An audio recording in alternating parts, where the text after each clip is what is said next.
So apparently there's this emperor that lived way back in the day that thought that he would be the best leader ever if he only knew the answer to 3 particular questions. If he knew what was the most important time to do each thing, who was the most important person to work with, and what is the most important task to pursue, or the most important pursuit. And as you would probably agree, I mean, if you knew the answer to those 3 questions, you're probably going to fare pretty well. So he realized how important this was. It was so important to him that he sent out this decree throughout the kingdom that said that anyone that can answer these questions satisfactorily, you're going to be taken care of. I will make sure that you have everything you need for the rest of your life. So of course, all types of people came in and gave all different types of answers to this question. And the answers were things like, what's the most important time to do each thing? People said like, well, you'll never know by yourself when's the most important time to do each thing, so you should probably have a council of wise people that help you create this calendar and tell you when to do each thing. Somebody else said, no, what you should do is you should consult people who can predict the future, because then you'll know what's coming and that'll help you know what to do. He didn't really like any of those answers. The similar answers to the second question, who's the most important person to work with? Some people said, oh, you should work with people of military skill. Some people said, no, you should work with people who are spiritual masters. Somebody else said, no, it should be politicians, who can help you run the government. He didn't like any of those answers. And the last question was the most important task to pursue. Some people said, oh, you should definitely pursue military might. Some other people said, no, you should pursue science. Some other people said, no, you should pursue personal development. None of the answers were quite what he was looking for. And he heard answer after answer after answer, and none of it was what he was looking for. And he was just about to give up. And then he remembered that there was apparently this man who was extremely wise who lived up on a mountain. He was a hermit and just lived up by himself. And he thought, if there was anyone who can answer my questions, it's probably this hermit. There was a problem though. The hermit would never see somebody of wealth or power. So the emperor disguised himself as a peasant before he went to go see him. And he took 2 of his attendants to make sure that he was safe. And when he got to the base of the mountain that this hermit lived on, he left his attendants at the base of the mountain, and then he walked up alone so that the hermit would think he was legitimately a peasant. And as he walked up, he found the hermit outside of his home, and he had a spade, and he was cultivating the earth. He was doing some gardening. And he said, hello, wise man. And the hermit looked up at him and gave him a smile and said hello and went right back to digging. And he was old, so he made some noise. It was kind of like, ugh, ugh. And he was probably 90 or something like that.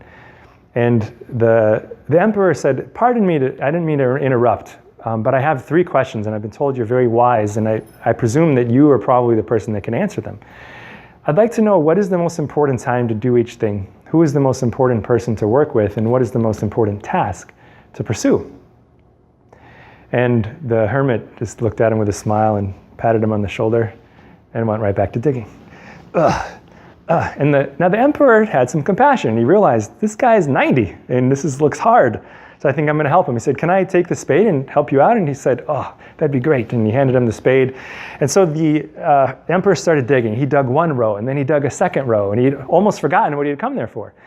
And so he remembered, and he asked the 3 questions again. And the hermit again didn't respond. He just said, I feel rested. I think I can take over now again if you like.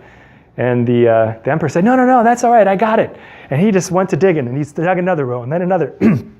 He got so into this that he kept digging for like an hour and a half, and then he realized the sun was about to set, and he lost track of time, and he realized he had to get back to the castle to go take care of some business. And so he asked the hermit one last time. He said, look, I don't mean to be rude, but if you don't have the answer to my questions, could you just tell me, because I have to be on my way? And the hermit said, do you see that man over there? And they both looked there was a tree line off in the distance, and there was this man with a long white beard running at them both. And he ran right at the emperor specifically, and then he fell down right at the emperor's feet. And the emperor noticed when he fell down that he looked like he had passed out, so he flipped him over. And it turned out this guy had a very large gash in his stomach, and he was bleeding profusely. And so the emperor immediately ripped off his shirt, and he used it to compress the wound and soak up the blood and tried to get it to stop bleeding. And he soaked his shirt immediately. So he ran down to a creek that was maybe 15 meters away, rinsed it out, came back, and he had to do this 3 or 4 times before he got the bleeding to stop. Once he got the bleeding to stop, the man regained consciousness. And he just said to the emperor, "So thirsty." So the emperor ran down to the creek, got him some water, and brought it back to give him something to drink. And then the man fell into this very peaceful sleep. Well, by now it was about dark. And the emperor realized, I can't go back now, I'll just stay here. And he was exhausted. So they took this man with the white beard, they set him down in the hermit's bed inside the home. And then the emperor just sat down in the doorway, leaned up against the doorway and fell asleep.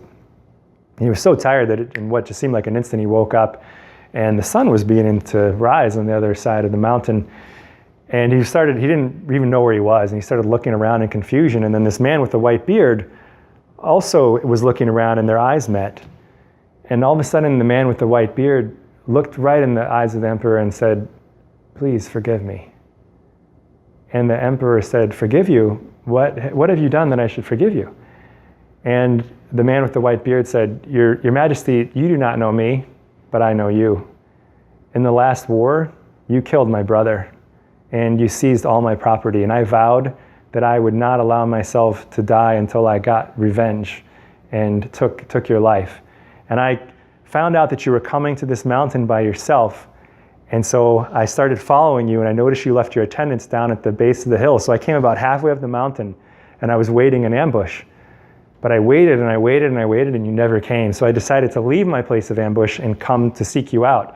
And when I did, I got back on the trail, and your attendants noticed me, and they recognized me from the war. They ran me down, and we got into a fight. They gave me this gash. Luckily, I escaped from them, and I was running at you with the intention of taking your life, and you saved my life. So I am both ashamed and grateful. I'm ashamed that I was acting like that, and I'm also deeply, deeply grateful that you had compassion and you saved my life. And the emperor, and he said, "I'm so grateful, in fact, that I will be your servant for the rest of my life, and I will bid my children and their children to do the same." And the emperor said, "No, that's not necessary." He felt so much joy from being reconciled with a former enemy. He said, "That's not necessary. In fact, I'll make sure that my attendants will take you back. You're going to get the best medical care. I'll make sure you get your property back, and I'll take care of you as best as I can." And so that's what he did. He called his attendants. They came and took the man back to the kingdom. And the emperor was just riding this high of being so joyful about being reconciled with a former enemy that he almost forgot about the 3 questions. And then he just happened to be walking past the garden, and he saw the hermit there, who was planting seeds in the earth that they had cultivated the day before. And the emperor approached him, and the hermit knew exactly what he was going to ask. And so he looked at him with this kind of kind, knowing smile. And he said, "Don't you see that your questions have already been answered?" And the emperor looked a little confused. And he said, "What do you mean?" And he said, "Well, for instance, yesterday, the time that you spent helping me dig was the most important time. Because had you not done that, you probably would have walked down that mountain and been killed by the man who was coming to take your life. Likewise, I was the most important person, and the most important task was to help me. Later, when that man came at you and fell at his feet, the most important time was the time you spent helping him. He was the most important person, and the most important task was to take care of him in his wound. Because had you not done that, at a minimum, you never would have known the joy of reconciliation with a former enemy. At a maximum, he might have come back another day to try to seek his revenge. The most important time is always right now, this moment. This is the only time over which we have any control. The most important person is always the person who is right before you, at your side. You have no idea if you're ever going to see another person in your life. And the most important task is to do something to contribute to that person's happiness, to help that person to be happy. And that alone is the sole pursuit of life. Thank you.